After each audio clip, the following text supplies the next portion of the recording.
No toso cuando tengo frío, sino cuando tengo calor. Se volvió el saludo de Martín Arias. Ya saben que llego por allí a algún lugar no por la unción, sino por la tos. Me encanta verles, Pastor Álvaro Raches y sus preciosas niñas. Bienvenidos a esta su casa. Les queremos, oramos por ustedes y deseamos que sea una noche de bendición también para ustedes. Esta es la iglesia Puerta de Esperanza. Jonathan y su prometida. Me encanta verlos, se ven muy lindos juntos, hacen muy buena pareja. Y todos los demás que están aquí, me da mucha alegría verlos una vez más. Y Alex y Diana, que se casan en diciembre aquí en la iglesia.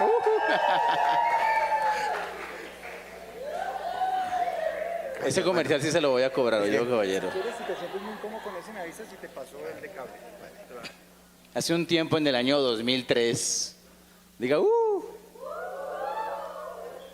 cuando todavía era joven y me dejaban predicarle a jóvenes, fui a un evento de un hombre llamado Lucas Leis, que no lo conocía, y el título de la capacitación era algo de 2.0, especialidades juveniles. Y en ese entonces me cayó como anillo al dedo, me encantó ver un ministerio idóneo, un ministerio que respondía a las necesidades, sobre todo en ese momento del trabajo con el adolescente. Me encantó lo que vi. A partir de allí leí libros y estuve durante un tiempo empapado con algunas cosas. Y luego al ministerio le cambiaron de nombre a E625. Y nunca supe por qué hasta hace poco que me encontré con Jorge, quien es el coordinador de E625 en Colombia. Y él me explicó de cómo vieron la necesidad de trabajar no solamente con adolescentes, sino con niños desde los 6 años y hacer en las diferentes etapas que se tienen un acompañamiento, un pastoreo o dar herramientas más bien hasta los 25. Y eso es E625. Y tenemos hoy el privilegio de tener al coordinador de E625 de México. Él ahorita, eso significa bienvenido aquí en Bogotá. Él se va a presentar, él va a hablarnos de su currículum. No sé qué nos vas a hablar. Pero algo que me gustó mucho cuando veníamos hablando es una de las cosas que yo admiro desde lo profundo de mi corazón. Yo llegué aquí a los 20 años, después de haberme tirado mi adolescencia. Eso fue hace poquito, mamita. Pero cuando yo veo a alguien que desde niño ha estado en el ámbito del reino de Dios y pasó la adolescencia y la juventud y ya es todavía no es un anciano, y ha estado allí, creo que ese es un testimonio muy hermoso y que sin lugar a dudas tienes mucho para aportarnos. Estamos hambrientos y sedientos de lo que traes hoy para nosotros. Por favor, ven por este lugar y por favor, amplía la información. Eso. Ey. Gracias. Gracias, pastor. Gracias. Buenas noches, ¿cómo están?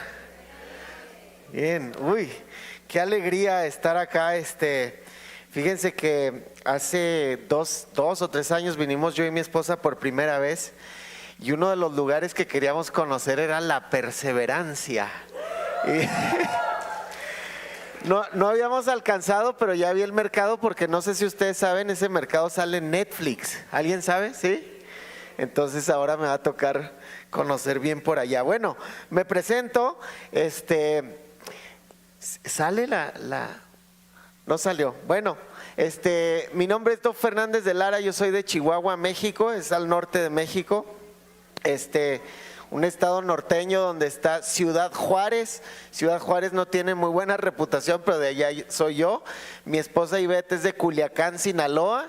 Entonces Sinaloa también es muy famoso, no por muy buenas razones. Entonces somos de 2 lugares medio complicaditos. Actualmente servimos en la Ciudad de México pastoreamos una iglesia que se llama Elemental, que les manda muchos saludos. Ahorita les mandé una fotito porque ellos tienen grupos en casa, entonces pues ellos saben que ando acá y tienen su casa, su iglesia allá en México.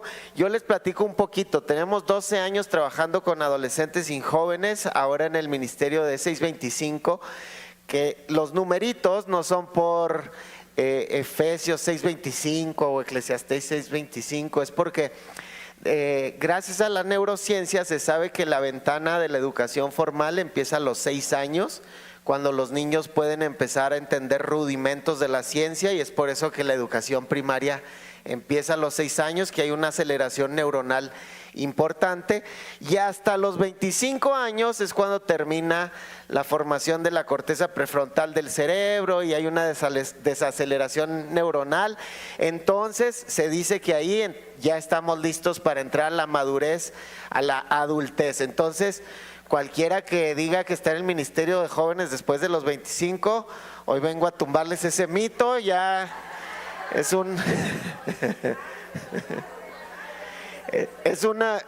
un adulto soltero nada más, ¿cierto? Sí.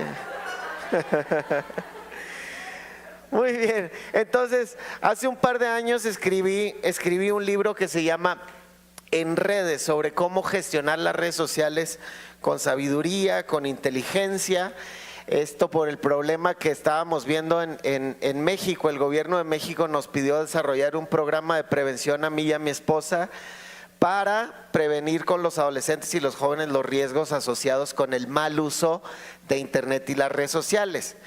El caso, mis hermanos, en todo esto es que en Chihuahua, de donde yo soy, se estaba dando mucha trata sexual y mucho abuso de menores por medio de redes sociales. La captación número uno era los medios digitales, entonces el gobierno se puso a temblar en eso, y en el ministerio empezamos a desarrollar esta idea también de cómo ayudar a la iglesia a tener un uso saludable de las redes sociales, y esa es la pregunta que yo quiero que hoy contestemos. ¿Cómo ayudamos a las nuevas generaciones desde la familia y desde la iglesia a tener un uso saludable de las redes sociales? ¿Están conmigo?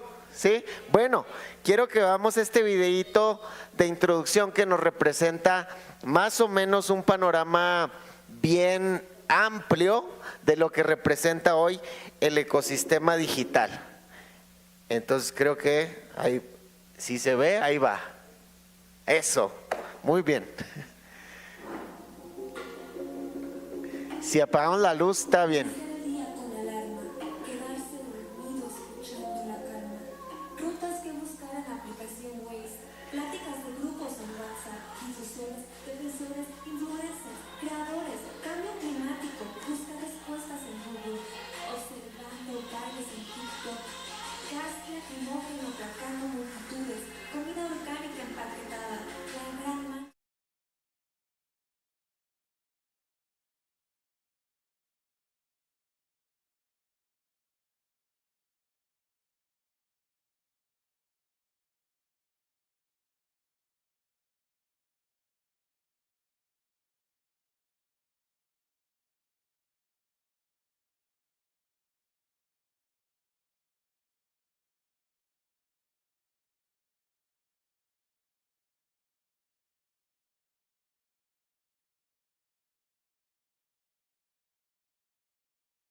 Alza de precios, hospitales en crisis, 6 consejos para tomar mejores decisiones, 7 formas para garantizar el descanso, un incremento de desesperación, tratando de hallar mi paz, tratando de reencontrarme, tratando de ser alguien más, haciendo lo que el mundo espera de mí, soy aceptado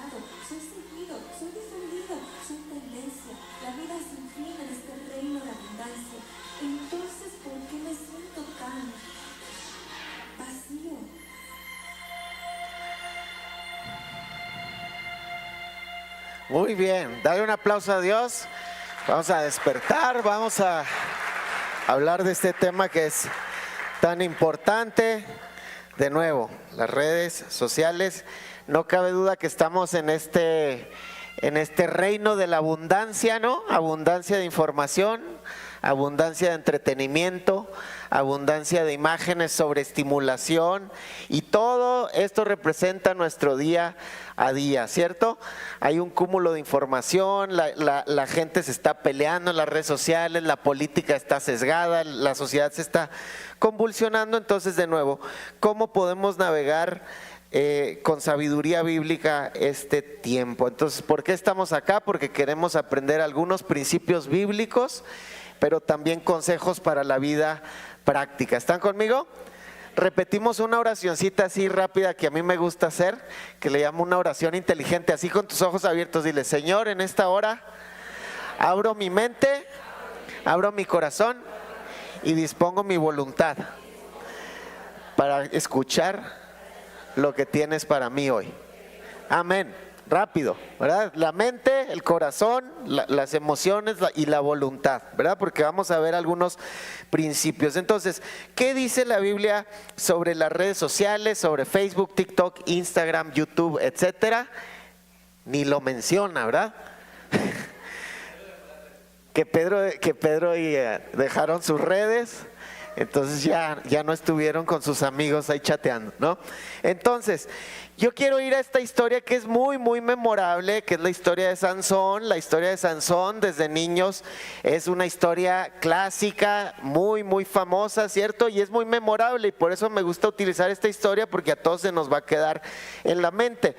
¿Qué nos viene primero a la mente en la historia de Sansón? Bueno, que es el hombre más fuerte de la Biblia, un tipo de Hércules en nuestra historia, ¿cierto? Pero está llena de datos interesantes y llena de datos curiosos, ¿no? Porque hay un personaje que muchas veces pasamos por alto, y ese personaje es el papá. ¿Alguien sabe cómo se llama el papá, o se llamaba el papá de Sansón?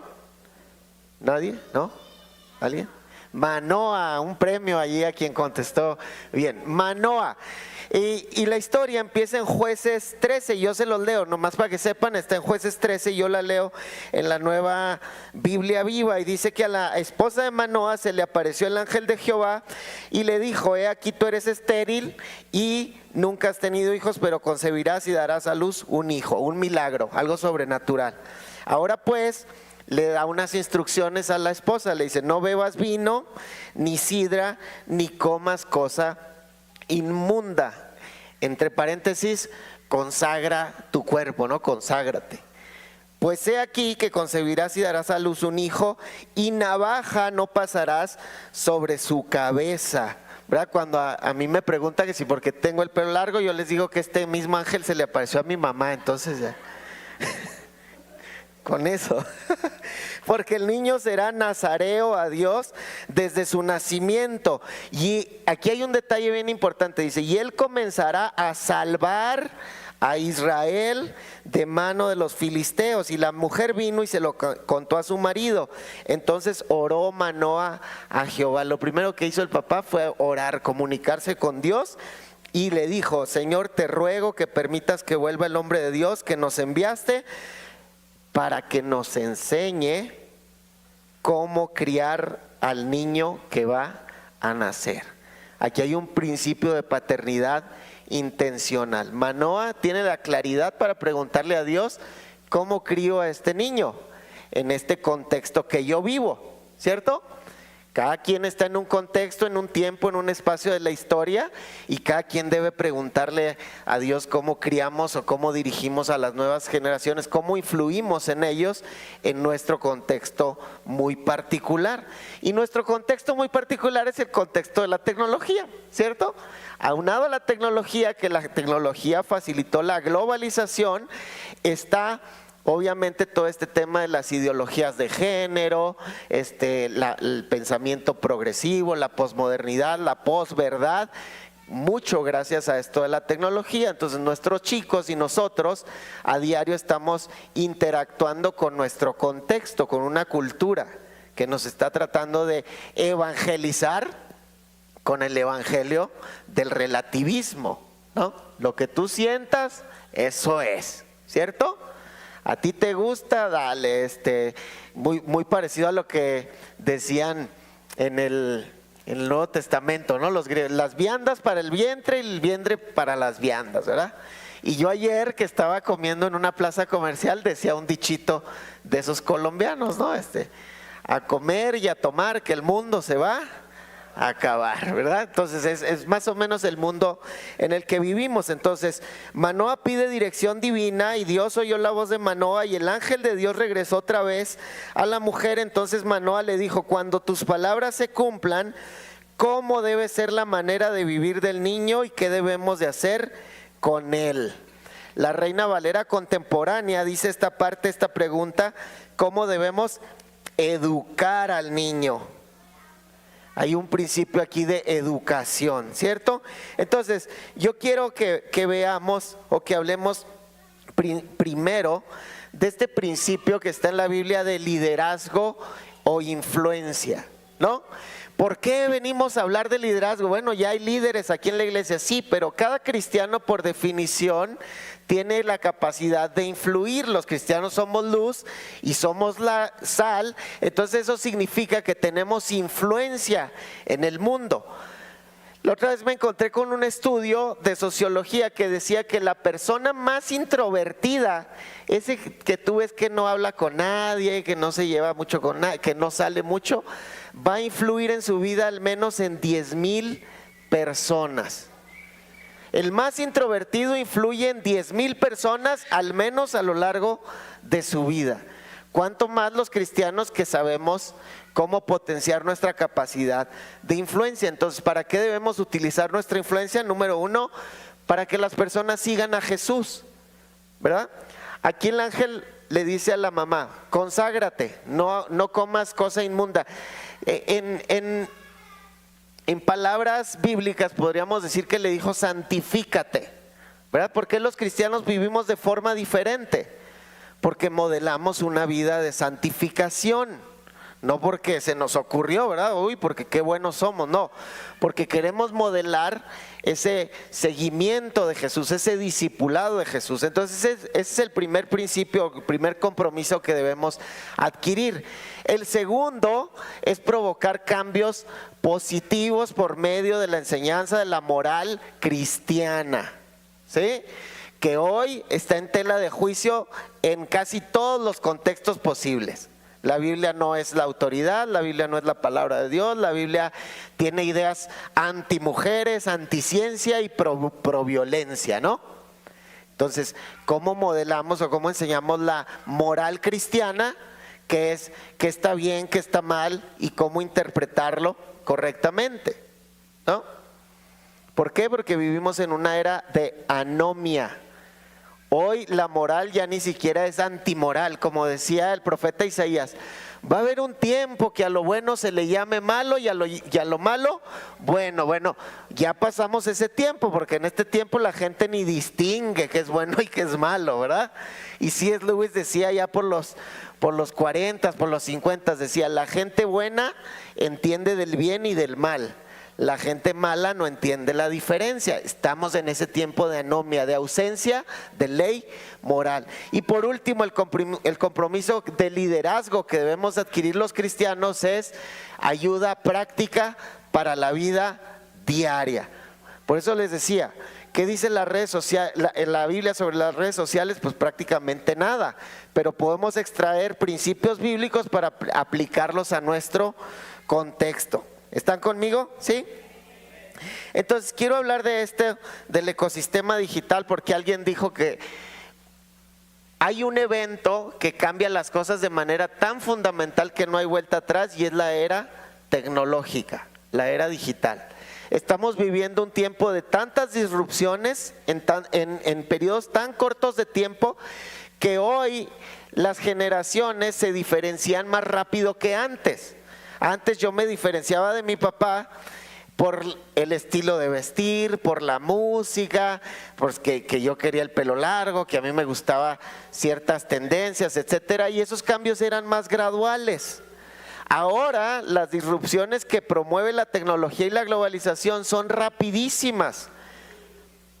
nosotros que enseñamos en el contexto de secundarias seculares o de la educación pública en México, para nosotros vemos que las modas y las prácticas y las tendencias van cambiando muy, muy rápido.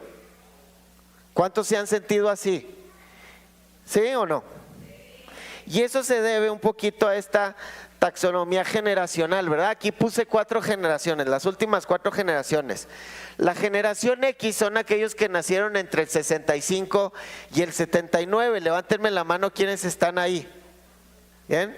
A los que les tocó ver el Chavo del 8 de allá de México, ¿verdad? Todavía. ¿Quiénes están antes de ahí que no los incluí? Perdón, ya no cabía. Muy bien, entonces la experiencia de esa generación y los desafíos de esa generación son muy diferentes a los desafíos de la siguiente generación. Esa es la que yo pertenezco, los millennials, le dicen, ¿no? Los que nacieron entre el 80 y el 94, levanten la mano los millennials. Muy bien. Los millennials con complejo de ambulancia.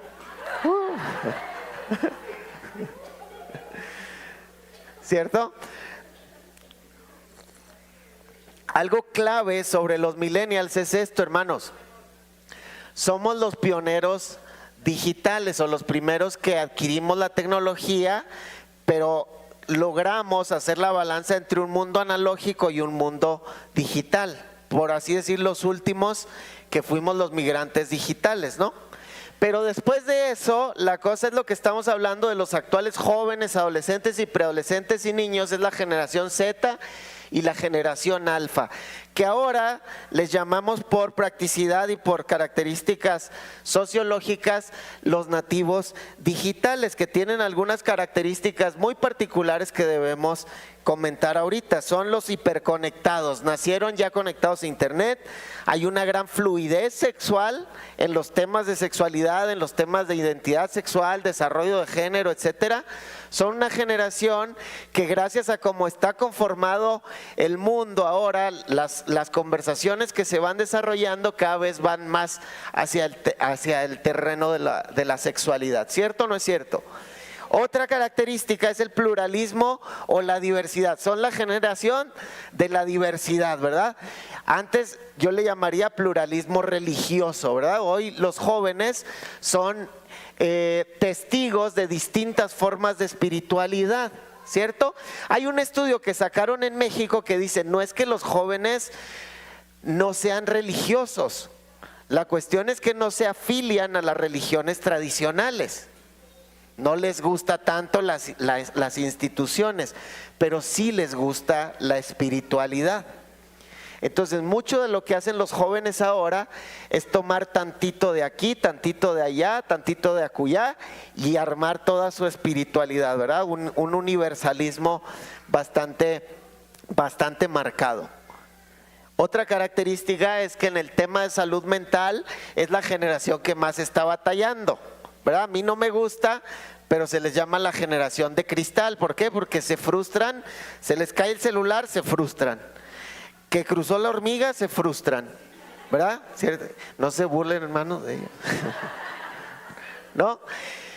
Pero tienen poca tolerancia a la frustración, y ahorita vamos a dar con el hecho de por qué tienen poca tolerancia a la frustración, porque eso es algo que en la generación X y anteriores era altísima tolerancia a la frustración. O sea, mi suegra era de que criaba 3 hijos, tenía 3 trabajos, todavía atendía la casa y se levantaba a las 3 de la mañana, se dormía a las 12 de la noche y era así como que, uy, todo bien, normal, ¿verdad? Y para un Z, para un millennial o para un alfa es muy complicada la vida, ¿verdad? Siendo que ahora es más fácil, ¿verdad?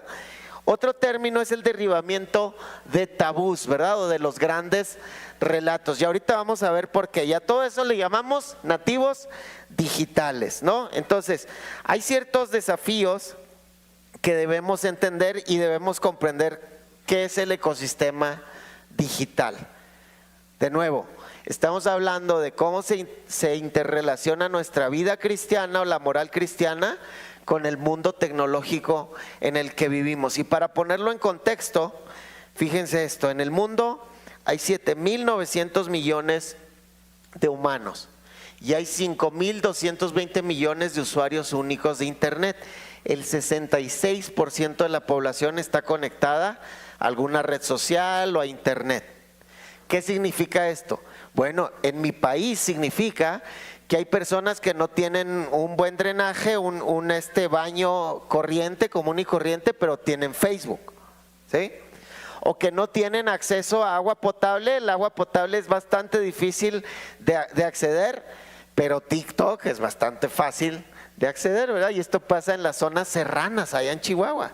Tú ves a los indígenas, los tarahumaras, con celular, ¿verdad? Hablando. Y no hay agua en la comunidad. Entonces, así de importante es el ecosistema digital. Y la otra cuestión del ecosistema digital es que hay 3,000 millones de gamers o de personas que juegan videojuegos. Y uno podría decir, uy, 3,000 millones de niños. No, nada más hay 2,000 millones de personas entre 0 y 14 años. ¿Qué significa esto? Que también los adultos juegan, ¿cierto? Y mi tía juega Candy Crush y mi suegra juega Tetris y todo eso, ¿no? Entonces, ¿cuál es la cuestión? El 70% de los preadolescentes, aquellos que están entre 10 y 12 años, ya están presentes en redes sociales. Y eso te lo digo de entrada, eso no debería de ser. Ahorita voy a dar las razones por qué, pero eso no debería de ser. Las redes más populares, TikTok y YouTube, son las más populares entre los nativos digitales. Y aquí me voy a este punto. Todo gran invento viene acompañado de nuevos desafíos. Desafíos que si somos ingenuos como cristianos o ingenuos como familias, o si tú mismo eres ingenuo como joven, como adolescente, pues te van a tomar por sorpresa y te van a poner una descolocada. ¿Estamos hasta acá? Entonces, desafíos. ¿Cuáles son los desafíos en la era de la tecnología digital? El primero, y que es un desafío muy importante, es el desafío de la confusión. Hoy estamos en la era de la desinformación. Si tú viste el video, imagen falsa, noticias falsas, los medios están sesgados, ¿verdad? Uno ya no puede confiar en los noticieros así como así fácil, ¿verdad? ¿Por qué? Porque hay una gran cantidad de información rondando, ¿verdad? Y hay este fenómeno, una fenomenología social que es las teorías de conspiración, ¿cierto o no es cierto? Sale el COVID, uy, que si lo hizo el gobierno, que si fue la sopa, que si esto y que lo otro. Y luego sale la vacuna y lo digo, que si es la marca de la bestia, que si es el con líquido de rodillas, que si me voy a convertir en robot, etcétera, etcétera. Y ahí estamos los cristianos forwardeando las cosas en WhatsApp, ¿no? Cuidado, mis hermanos, la vacuna es la marca de la bestia, no se la pongan. ¿Quién lo dijo? Pues no sé, un youtuber, ¿verdad? Ojo. El analfabetismo digital está creciendo. O sea, ya no somos analfabetas de leer y escribir. Ahora somos analfabetas de saber filtrar información y de saber identificar fuentes. ¿Quién lo dijo? ¿Por qué lo dijo? ¿Qué motivaciones tiene para decirlo? ¿Verdad? Yo digo que los cristianos debemos de fomentar un escepticismo saludable. No ser todos conspiranoicos, ¿verdad? De uy, todo es el fin del mundo y a todos le ponemos, ya salió la fecha de la segunda venida. Se está peleando Rusia con este es, y salimos ahí con muchas especulaciones, ¿verdad? Bueno, eso suma la confusión, no le resta, ¿cierto? Entonces, nuestro principio, nuestra ética es que nosotros debemos de convertirnos en el último bastión de la cordura y de la verdad. Alguien debe llegar a la iglesia y decir, uy, aquí voy a encontrar consistencia, aquí voy a quitar un poco la confusión que anda rondando en todos lados, ¿cierto? Otro desafío es la gratificación instantánea. Hoy queremos todo aquí y ahora, como si todo fuera comida rápida, ¿verdad? Y esta es la razón, la gratificación instantánea, por la que las nuevas generaciones o cualquiera que esté enganchado con la gratificación instantánea tenga baja tolerancia a la frustración. Esa es la razón. Porque cuando tú te haces tan dependiente de todo que sea aquí y ahora, o sea, por ejemplo, Alguien te pregunta algo, uy, déjame lo googleo, rápido. Quiero saberlo rápido. Una cuenta, ¿verdad? Quiero sumarla rápido. O quiero saber un dato rápido. O estoy experimentando una incomodidad, no sé, en la sociedad o lo que sea, y agarro el celular para aliviarme, ¿verdad? Tantito. Me estoy frustrando, se me está haciendo muy difícil el día y hay un TikTok y se me baja. Estoy dándome gratificación instantánea, ¿cierto? Entonces luego cuando viene la frustración, es lo que les decía. Ay, pastor, ayúdeme, ore por mí, porque tantos problemas, el diablo me está atacando tanto. Yo creo que algo trae contra mí. ¿Qué pasó? Se me ponchó la llanta, ¿cierto? Pues es algo normal, ¿no? Cotidiano. Pero eso ya nos frustra mucho, ya no tenemos tanta tolerancia a la frustración. Otro desafío son las relaciones interpersonales. Hoy estamos conectados y platicamos mucho y todo, pero muchas de esas relaciones son más como una parodia, no llegamos a profundizar como deberíamos, ¿cierto? Y en la Biblia, en el Nuevo Testamento, unas 50 veces más o menos se menciona esta frasecita, los unos a los otros o con los otros.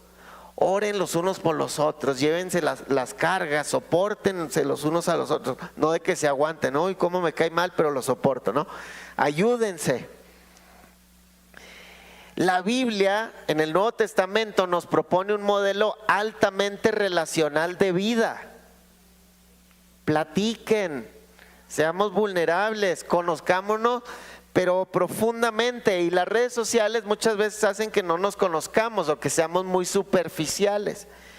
Y otro desafío que en me voy a enfocar un poco más es la dependencia o la adicción. Hoy el adolescente promedio pasa 9 horas al día en el celular solo para entretenimiento y redes sociales, más que un turno laboral, ¿verdad? Y no le pagan, y no aprende, y no produce ni nada, pero ahí está, ¿verdad? De hecho, yo tengo una historia que fue por lo que escribí mi libro, que fue Darío, ¿no? Un chico de 13 años que me encontré en una secundaria, que cuando me dijo sus horas promedio de uso, o sea, yo no daba crédito, entonces yo sí quise ir a investigar su celular bien, porque dije, me está dando mal el dato, porque eran 17 horas diarias. Y como Darío, yo he visto a varios de 13, de 14 horas, pero el promedio es 9, que de todos modos es altísimo.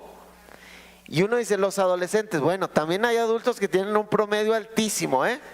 Y luego uno puede decir, uy, bueno, pues es que yo trabajo ahí. No, pero ahora ya le divide a uno el tiempo de YouTube, el tiempo de Facebook, el tiempo de Instagram, ¿verdad? Ah, trabaja viendo YouTube, ¿verdad? Entonces, ese es un gran desafío. Y el último de los desafíos que vamos a ver ahora y a profundizar también es el desafío de la pureza sexual.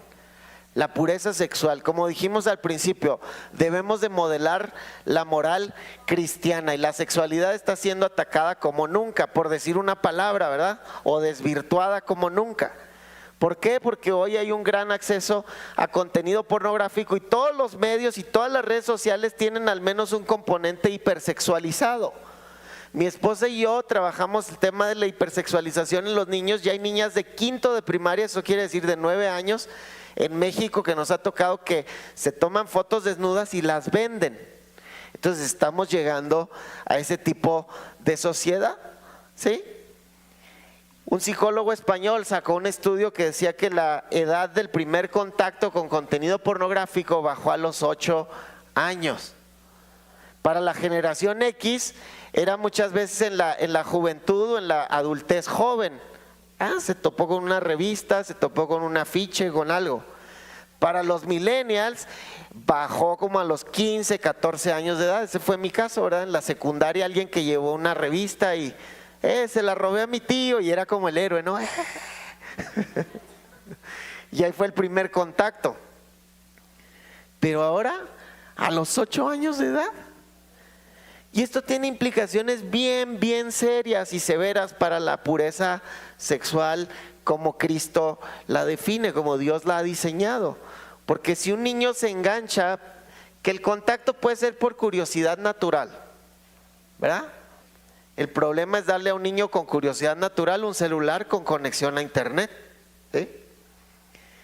El problema o las implicaciones de esto es que si un niño se engancha a los 8 años de edad, hemos visto casos que para los 12 o 13 años ya incluso se convierten en abusadores de menores, ¿verdad? Entonces son casos extremadamente difíciles porque es un menor abusando de otro menor o de un menor con una adicción a la pornografía. Entonces este concepto que quiero darles, virtud versus vicio, ¿verdad? Yo ya les planteé lo grande del ecosistema digital, cómo se integra en nuestras vidas diarias, en las de todos, en todos los países, ciudades pequeñas, ciudades grandes, todos estamos globalizados, pero está este concepto, virtud versus vicio. Hay un gran tema positivo en las redes sociales, hay mucha virtud. Simplemente veníamos platicando Martín y yo, cuando la pandemia cierra los templos, todos los pastores, ¡pum!, se fueron a Facebook, y le platicaba yo de un pastor en mi ciudad, un pastor viejo que satanizaba mucho las redes, y un día me marca y yo dije, uy, me va a regañar este viejo, algo hice, algo dije, o no sé. Hola Duf, oye, ¿me enseñarías a transmitir en Facebook? Y yo por dentro, ándele, no, que era del diablo. No, tenemos que tener una postura equilibrada como cristianos, o más bien una postura cristiana. Hay cosas buenas, porque a mí no me gusta tener una postura alarmista. Yo crecí, como dijo el pastor, en el cristianismo, y llegaba el momento que llegaba algún conferencista especializado en algún tema a la iglesia, y llegábamos a la casa y mi mamá quebraba todas las películas de Disney, ¿verdad? Es que en la conferencia dijeron que la sirenita, ¿verdad? Y éramos muy extremistas. Bueno, ahora, pues la sirenita yo creo que es el menor de nuestros problemas, ¿cierto? O sea, ¿qué pasó con la última de Buzz Lightyear, verdad? Que fue un revuelo ahí, o sea. ¿Por qué? Porque ya todos los medios están fundados en una cosmovisión progresista, ¿verdad? Pornográfica o de ideología. Entonces no podemos negar que hay cosas malas, pero tampoco podemos negar que hay cosas buenas. La sabiduría está en navegar sabiendo, entendiendo la diferencia y sabiendo cómo cuidarnos y sabiendo cómo enseñar a los más chicos a cuidarse, a proteger sus mentes, a proteger su desarrollo de la sana sexualidad, a proteger su pureza. Amén. Entonces vamos a ver nada más 3 principios bien rápidos, bíblicos, que tenemos que hacer en cuanto al uso de las redes sociales. Y el primero es, tu actualización y mi actualización es inminente. Lo blanco casi no se nota, creo, pero dice tu actualización es inminente. No es optativo, no es opcional, no es si me gusta o no me gusta, no. El cristiano por definición debe ser punta de lanza, ¿verdad? A nosotros los temas no nos deberían de tomar por sorpresa o poco preparados. Oiga, ¿qué opina de la ideología? No, pues no sé qué es eso. Oiga, sobre la tendencia de los chicos que están haciendo esto en internet, no, pues no, ni sé. Muy apenas sé prender el celular, ¿verdad? Nuestra actualización es inminente, hermanos. Y hay algunos retos que debemos superar. Por ejemplo, hay retos del lenguaje entre las generaciones. Hoy los nuevos jóvenes, hoy las nuevas generaciones utilizan términos que muchas veces nosotros no entendemos. Este que puse acá arriba, shifting, es una historia que me pasó con mi sobrina. Mi sobrina tenía 12 años, hace unos años atrás, y ella platica mucho conmigo y con mi esposa, porque somos, para que entiendan, somos los tíos cool, ¿verdad? O sea, no les voy a revelar mi edad, pero somos los tíos cool, ¿verdad? En México decimos chavorrucos, pero bueno. Entonces, llega mi sobrina y me dice, tío, oye, ¿tú alguna vez has practicado el shifting? Y yo me quedé, yo soy el actualizado, o sea. Y que estornudó, ¿qué pasó? No, ¿cómo dijiste que se dice shifting? Y a ver, me lo deletreas, por favor. Y yo anotándolo, shifting. No, fíjate, no lo he practicado, pero déjame investigo de qué se trata. ¿Dónde lo viste? No, pues en este canal. Entonces veo el canal de YouTube donde lo vio y era un canal de una niña así bien adornadito, muy bonito. Y pues resulta que el shifting, cuando investigué, era la práctica de trasladar tu conciencia por medio de un viaje astral a un estado deseado. Entonces ahí tenía la niña que quería practicar el shifting y algún papá por acá me dijo, eso se llama aquí desdoblarse. Yo dije, ay caray, eso suena más feo, suena más cool shifting. Pero la realidad es que hay ciertas prácticas que no conocemos y que a los chicos les están llegando por canales súper amigables, ¿no? Entonces investigué, me actualicé, entonces ya fui con Ania, mi sobrina, y le dije, mira Ania, esto es grave, o sea, esto es 100% no recomendable, o sea, esto es malo. Por favor, deja de ver ese canal, ¿no? O sea, vamos a limitar tu uso de ese canal en YouTube. Y luego resultó que la niña en ese canal daba también tarot y otras cosas pues bien místicas, ¿no? Entonces, el principio es necesitamos actualizarnos. La Biblia dice, y justo ahorita en el canto me gustó como lo mencionaban en Romanos 12, ¿qué dice? No se conformen a este siglo, sean renovados, renueven su entendimiento, renueven su mente. Casi está diciendo, actualicen su mente para que comprendan la voluntad de Dios, que es buena, agradable y perfecta. Y bueno, ¿qué es esa voluntad? Pues que guiemos a otros, ¿verdad? A Jesús, que seamos un modelo, que seamos luz para otros. Entonces renueva tu entendimiento. Y es que la realidad es esta: para educar a un adolescente de hoy o para influir en un joven de hoy hay que ser un padre o un adulto de hoy. Y ese es un principio bíblico sobre la tecnología. Tenemos que estar actualizados. No hay tema que nos debería de llegar por sorpresa. Amén. Muy bien. Segundo principio es un principio sobre consecuencias. El primer principio es a nivel mental, a nivel cognitivo. Les decía, me gustaba como decía la canción, me diste renovación mental. He visto renovación mental. A mí me gustó esa, la voy a usar esa frase, renovación. El cristiano debe estar renovado mentalmente, ¿verdad? Porque esta iglesia se pintó negro, hermanos. Si el negro hasta donde yo me quedé. De hecho, por eso hoy saqué mi única playera blanca, porque dije, no vaya a ser. O sea, yo estoy viendo una iglesia actualizada, ¿no? Actualizada, y nos contextualizamos y no hay tema. El segundo principio tiene que ver con la cuestión de la siembra o la ley de la siembra y la cosecha, que es la cuestión de consecuencias. La virtualidad tiene consecuencias reales, ¿verdad? Las generaciones que no nacimos en la era de internet oímos el término virtual y lo entendemos tal como el diccionario lo dice: algo de existencia aparente. ¿O qué quiere decir virtual? Pues que lo que pasa no pasa, ¿verdad? O sea, es algo ahí imaginario, y el metaverso, se pone uno los lentes y eso no existe. Pues bueno, tiene algo de cierto, pues es la definición de virtual.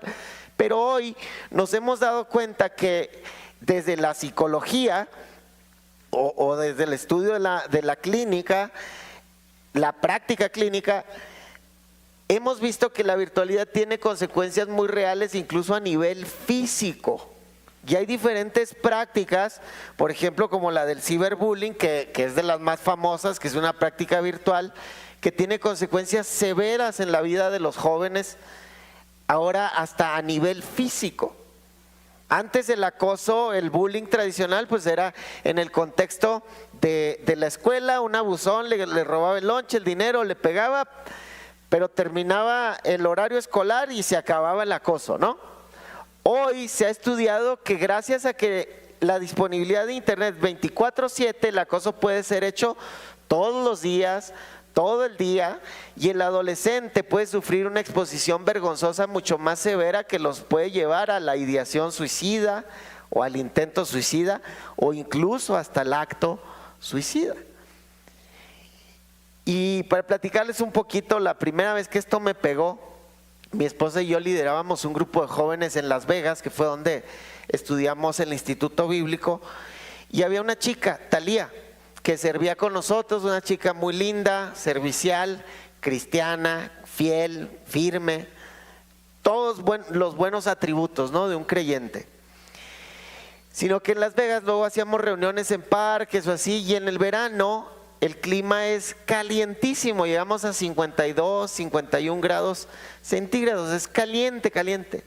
Y vimos que algunos días Talía en ese contexto llegaba con un suéter largo, ¿no?, con mangas largas. Y decíamos, pues está asando, o sea, está en un sauna. Y un día que estábamos jugando, ella levantó sus brazos, bajó su manga un poco y vimos que tenía muchas cortadas. Y eso pues nos alertó. Yo estudié una maestría en psicología infantil y juvenil, y eso pues nosotros lo conocemos o se cataloga como un gesto suicida, conductas autolesivas, ¿no? Está lesionándose porque ya hay un proceso mental ahí difícil. Entonces la llamamos para ver qué era lo que estaba pasando, qué estaba originando esa ideación, ese gesto. Y resulta que en su salón se habían puesto de acuerdo para hacer una campaña contra ella de ciberbullying. Entonces los compañeros se turnaban para las 24 horas estarle mandando mensajes y le editaban fotos y las publicaban para que ella se viera fea, le hacían unos insultos raciales porque ella era latina viviendo en Estados Unidos, insultos sobre su fisionomía, etcétera, ¿no? Y uno desde la religión o desde nuestra interpretación podría decir, pero ¿cómo? Si era cristiana, tenía el recurso de la fe, sí, pero yo digo, pero era adolescente también. Y tenía un cerebro adolescente que experimenta mucho más vergüenza, que experimenta los sentimientos de una forma más elevada que los de un adulto. Y yo les pregunto, mis hermanos, a los adultos, ¿a poco no, si alguien nos ofende a nosotros en Facebook, no nos sentimos como mal también? Bueno, imagínense un adolescente o un niño. Y Internet es uno de los contextos más hostiles que hay en el mundo en la actualidad. Hoy las personas se pelean por todo y por nada y por lo que sea, ¿sí? Y se pelean bien y los insultos van evolucionando. De hecho, el entorno gamer, el entorno de los videojuegos es uno de los entornos más hostiles. O sea, uno ve a los niños jugando ahí con el auricular y todo eso, y esa cosa es agresiva, es muy, muy agresiva. Entonces los estamos exponiendo a un entorno hostil. El tema de la presión de grupo también genera cargas emocionales. El tema de la autoimagen con las niñas, ¿verdad? Que antes decíamos, uy, la bulimia, la anorexia, eso ya lo evolucionamos, ¿verdad? Con el tema de la comparación, porque ellas ahora siguen, en especial las niñas, cuentas que ponen parámetros altísimos, ¿no? Y las influencers dichosas de estas, pues están viajando y están comiendo en restaurantes. Entonces cuando empieza la comparación con su imagen y con su situación, con sus realidades, uy, yo estoy aquí en la perseverancia, en el mercado aquí. Entonces fíjense cómo comienza el proceso, ¿verdad? Hay una falta de agradecimiento, hay una falta de gratitud, de contentamiento, y eso va mutando y se va convirtiendo en muchas cosas, ¿no? Entonces, el tema del sexting y la sextorsión, ¿verdad? El sexting, ¿alguien conoce ese término? ¿Sí? Enviar fotos, la palabra clave es autoproducidas, ¿verdad? No envío fotos de alguien más, envío fotos mías, sexuales, explícitas, a alguien más, que es lo que hacían estas niñas de 9 años que les digo en México, y aparte cobraban. Este sexting muchas veces es una de las prácticas comunes en los jóvenes ahora, ni siquiera es el noviazgo, ni siquiera una cita, no, a ver, mándame tu pack, ¿verdad? Así se refieren al paquetito de fotos o videos. Pero cuando la niña ya no accede a enviar más fotos o de diferente forma, puede comenzar las extorsiones, que si no me envías más, posteo esto en los grupos, o posteo esto en la escuela, o se lo mando a tus papás. Entonces las niñas entran de nuevo en un proceso mental y hemos visto ideación suicida, intentos, actos, etcétera, etcétera. Entonces, esta cuestión tiene consecuencias reales. El grooming, que se los defino rápido, es el engaño pederasta online. Los pederastas, pues antes no tenían internet, ahora tienen internet y ahora les es más fácil captar a los niños y a las niñas por internet, ¿verdad? ¿Por qué pasa esto, mis hermanos? Porque internet tiene dos cualidades. Es un ambiente de desinhibición. ¿Qué significa los comportamientos desinhibidos? Bueno, pues que ahí no da tanta vergüenza, uno está detrás del teclado, uno puede ocultarse en el anonimato de un usuario y puede comportarse completamente diferente a como es en la realidad. Desinhibición. ¿Qué ambientes de desinhibición conocemos acá en el plano físico? Bueno, pues los bares, los antros, ciertos lugares que incluso están bien restringidos para los menores, ¿no? Los clausuran si encuentran menores ahí adentro. Bueno, en internet los menores están en esos ambientes y no clausuran nada. Y el otro elemento son los desconocidos, ¿verdad? Entonces, cuando un adolescente entra en su pieza, en su habitación y tiene una conexión libre a internet, pues está en un ambiente de desinhibición y lleno de desconocidos. ¿Verdad? No tenemos que ser tan ingenuos en ese aspecto. ¿Por qué?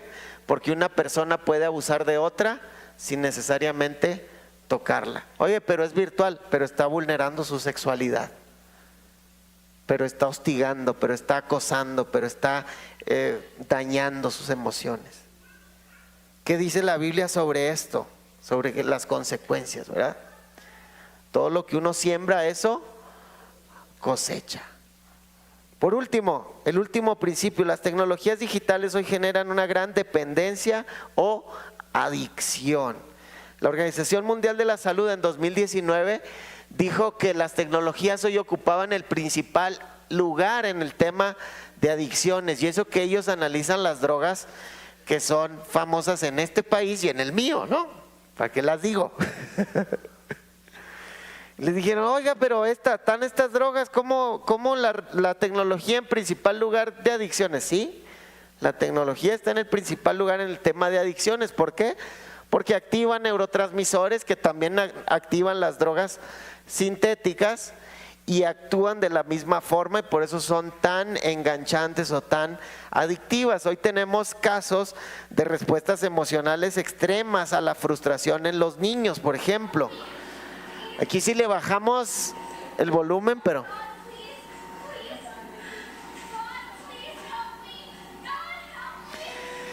Bueno, el contexto es que esta niña va en un vuelo y uno podría decir, uy, el vuelo se va a estrellar, ¿verdad? Porque está diciendo, Dios, ayúdame, ayúdame. No, el vuelo no se va a estrellar. La abuela le quitó el celular, ¿sí?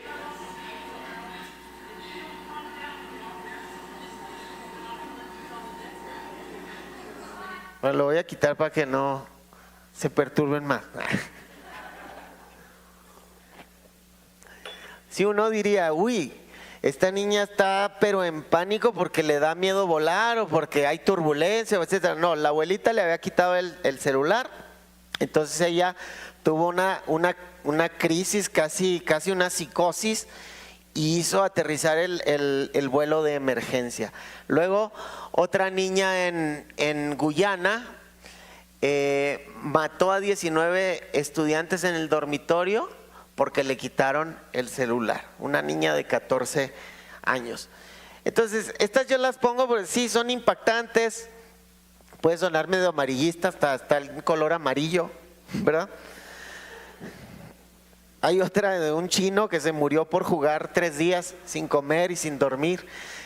Pero estas las pongo para que sepamos que el tema es real.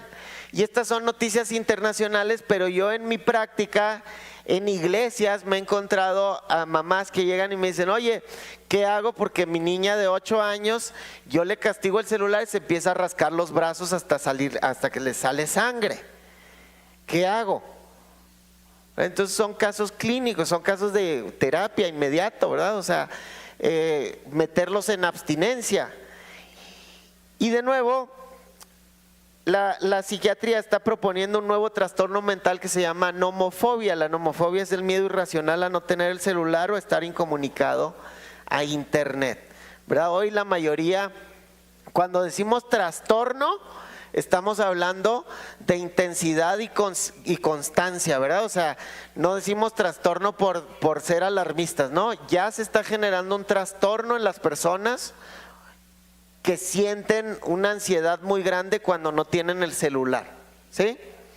Entonces, uno puede empezar a hacer el análisis o la autocrítica de qué es lo que está pasando con nuestra vida en cuanto a la adicción a las tecnologías. Y nada más para darles la base científica, biológica sobre esto, es que las redes sociales activan un neurotransmisor, una hormona que nuestro cerebro produce que se llama dopamina. A la dopamina se le conoce como la hormona del placer. Dios diseñó nuestro cuerpo con ciertas hormonas para obtener placer, ¿sí? O sea, no estamos diciendo que el placer es malo. Lo que hace esta hormona es que, por ejemplo, cuando uno come su comida favorita, por ejemplo, cuando yo vengo a Colombia y pido la calentada paisa, esa bandeja paisa, o la de esta arriero, o algo que se llama arriero.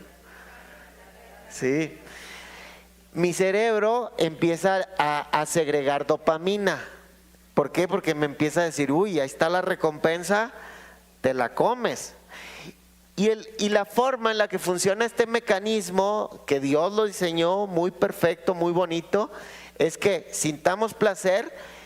¿Para qué? Para que busquemos la repetición, ¿verdad? ¿Cuántos han comido un postre solo una vez en su vida? ¿Verdad? O sea, uno busca el postre a diario, ¿verdad? Uy, un postrecito. O esto de acá, ¿no? Ay, un tintico, ¿no? Que dicen. ¿Verdad? Porque uno busca la repetición, porque eso da placer, es placentero. Mi esposa dice que su actividad favorita de la vida es comer. Entonces podemos deducir que ella produce bastante dopamina cuando come, ¿no? Lo que descubrió la neurociencia, que es esta práctica que en los últimos años ha logrado descubrir qué es lo que pasa en el cerebro en tiempo real. Entonces eso nos abre mucho el panorama al conocimiento de las cosas y dicen, bueno, vamos a conectarle y vamos a ver qué pasa si le tocamos el brazo, qué áreas se activan, qué áreas se estimulan, etcétera. Entonces ha lanzado descubrimientos increíbles, ¿no? La neurociencia. Y descubrieron que cuando tú conectas estos terminales al cerebro y ponían a personas a utilizar TikTok y ver memes de gatitos y el perrito que se cae así bien bonito, la gente empezaba a liberar dopamina. Pero lo que se veía ahí en esas imágenes es que mientras más tiempo lo usaban, los niveles de dopamina igualaban los niveles de ciertas drogas sintéticas. Entonces, ¿cuál es la deducción lógica? ¿No? Es que cuando uno le da el celular al niño que está ahí pataleando y no lo puede controlar y le avientan el celular al niño y el niño como que y se queda ahí, ¿verdad? Ya como anestesiado. ¿Qué es eso? Es como si le estuviéramos dando un chute de alguna droga y ahí se quedó, ¿cierto? Me decían hace poco, el celular es la niñera más barata de todos los tiempos, ¿cierto? Pues usted deja a un niño, un bebé con un iPad y se acabó el problema. ¿Dónde estaba el bebé, verdad? Ya ni se escucha ni nada. Empieza a llorar si se le acaba el video, si se le acaba la pila. ¿Cuál es la verdad detrás de todo esto? Mis queridos, la paternidad no se delega. La paternidad es prerrogativa que Dios nos dio y que la debemos ejercer. Amén. Y cuando la paternidad o cuando en algunas familias hoy en este tiempo moderno todas las familias somos disfuncionales, la iglesia es la que entra a suplir los roles faltantes. Deuteronomio decía: oye Israel, el Señor tu Dios uno es. Y luego que decía: y enséñale a tus hijos en el camino y acá al acostarse y al levantarse y todo eso, porque Dios sabía que se necesitaba toda la comunidad para liderar a las nuevas generaciones, ¿cierto? Entonces, hermanos, ¿cuál es el principio bíblico de esta cuestión de la dependencia? Pablo les escribe a los Corintios: todo me es lícito, pero no todo me edifica, no todo me conviene. Que en mexicano, a mí me gusta mucho decirlo en mexicano, uno puede hacer lo que le dé la gana, ¿verdad? Pero no todo conviene. Si Dios nos dio un cerebro para que razonemos, esto conviene, esto no conviene. ¿Cuál es la medida buena de entretenimiento en las redes sociales? Pues 1 hora al día, yo creo está bastante perfecto, ¿no? Pero 9, 13, 17, dopamina, y luego ya no podemos estimularnos en actividades normales. Entonces lo que pasa es esto, con esto termino. Ya se me acabó, ¿no? Bueno, Génesis 1:1.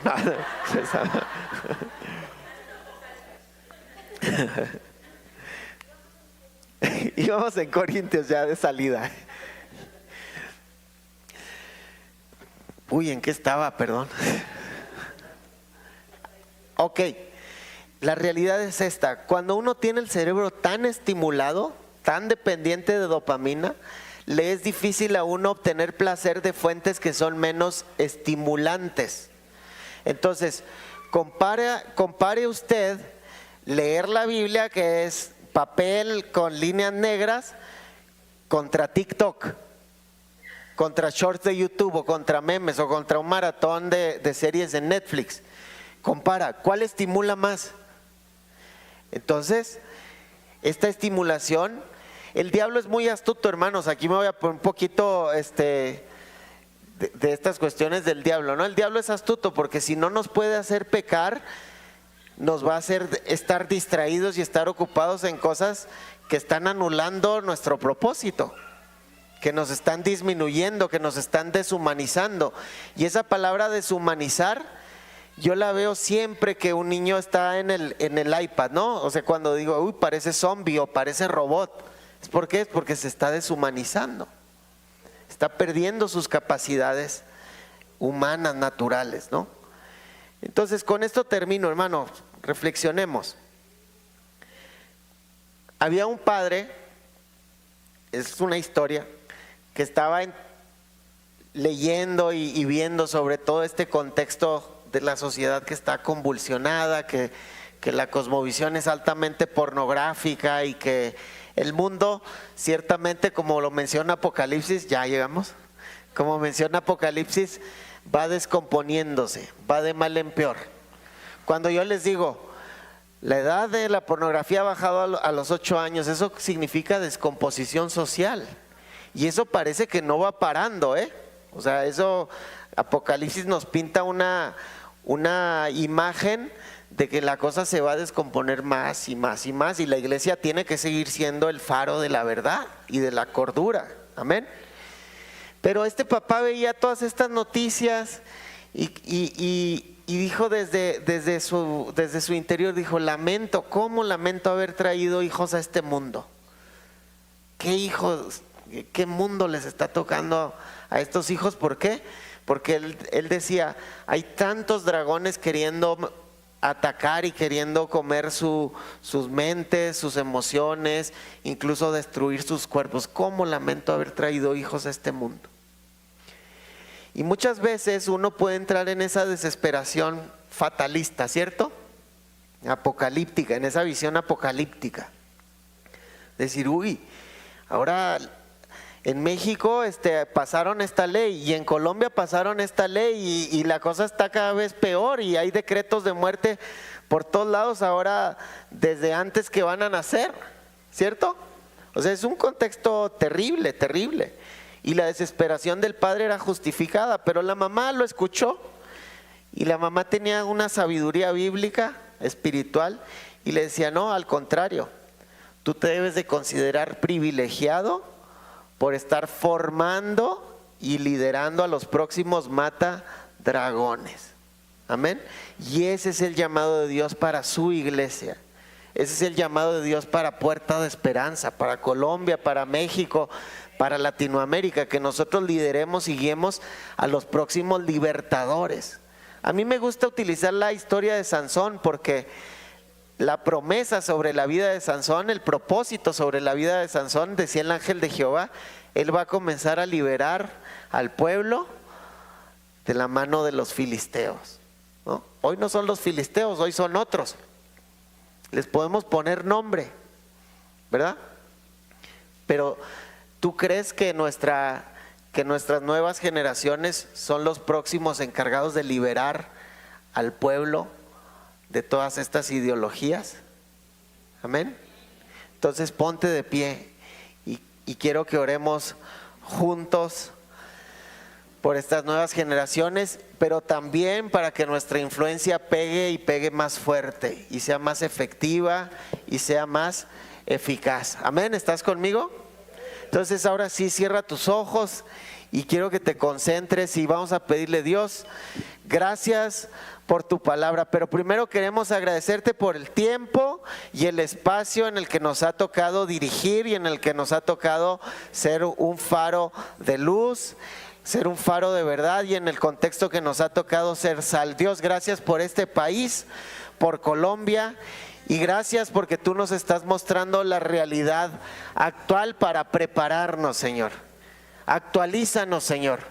Renuévanos, danos renovación mental, Señor, que no nos quedemos con los paradigmas del ayer, sino que renovemos, transformemos nuestro entendimiento para conocer tu voluntad, que tu voluntad es que lideremos a los próximos libertadores en todas las áreas, en las leyes, en la política, en la medicina, en la ciencia, en las ciencias sociales, en el arte, en la educación, Señor.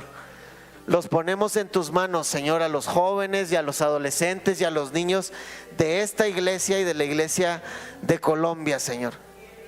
Pero también te pedimos que actualices a sus padres, a sus abuelos, a sus tíos, a sus líderes, a los pastores, Señor.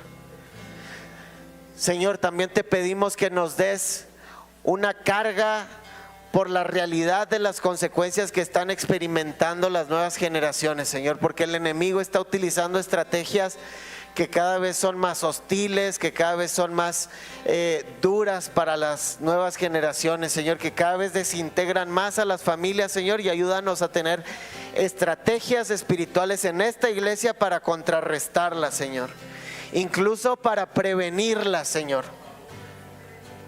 Y por último, Señor, te pedimos que si alguno de nosotros está en algún tipo de adicción o alguien de nuestras generaciones, de nuestros niños están enganchados y están generando una dependencia, Señor, que seamos libres por el poder de tu Espíritu Santo, que lo único que lidere y que domine la vida de esta iglesia, Señor, sea tu Espíritu Santo, Señor. Y te encomendamos nuestra vida, Señor, que nos ayudes a liderar hacia el futuro. Todo esto te lo pedimos en el nombre poderoso de Jesús. Amén y amén. Y dale un aplauso a Dios si Él te habló esta noche. Amén. Gracias. Dios es muy bueno. Él es muy bueno. Mire, que usted haya estado en este lugar es una oportunidad de Dios para abrir la mente y para llegar a otros espacios que tal vez en otros tiempos, en otros lugares la iglesia estaría lejos, pensando en otras cosas, pero tenemos que entender que vivimos en una realidad y que entramos hace mucho en la virtualidad, pero no nos salimos de la realidad. que hay cosas que son reales y que son tocantes para nuestros niños, para nuestros prejuveniles, para nuestros adolescentes y para nuestros jóvenes. Y necesitamos empezar a ver cómo este sistema tan espectacular que Dios nos ha dado, este cerebro especial que Dios nos ha dado, empieza a iluminarse de la manera que Él lo diseñó. Hay algo muy importante que hacen toda esta cantidad de imágenes. Usted sabe que el conocimiento y el aprendizaje, entre más, ¿cuántos sentidos tenemos? Bien, entre más sentidos toque el aprendizaje, mayor se puede retener la información. Entonces venimos a la iglesia y escuchamos y vemos si no estamos distraídos en otras cosas. Pero si nos enfrentamos a un dispositivo, escuchamos, vemos, tocamos, hacemos, entonces agarramos más rápido cosas. Y cuando usted traiga a su hijo, a su niño pequeño, a su prejuvenil, a su hermano, a la iglesia, ayúdenos para que la palabra del Señor pueda llegar a más sentidos. Y no es con codazos ni con pellizcos, es que necesitamos volver y necesitamos ser propositivos con ellos. ¿Usted sabía que hay muchísima conexión neuronal jugando a la pelota? En algo tan sencillo, pero eso requiere trabajo, esfuerzo, requiere que cuando tú y yo como papás lleguemos a casa cansados, demos un poco más, demos una milla más. Entonces, que sea una alarma para nosotros, los niños quietos y callados, porque algo está pasando. Entonces, por favor, hace un tiempo atrás habíamos dicho, estamos en una campaña de, aquí en el templo, por favor el celular, aquí no, por favor, aquí tráigale rompecabezas, plastilina, colores, crayolas, otra cosa diferente. Si usted quiere que su niño, él es niño, no se va a quedar callado, ¿sí? Pero puede traerle cocinita, ollitas, no hay problema, pero no le dé el celular.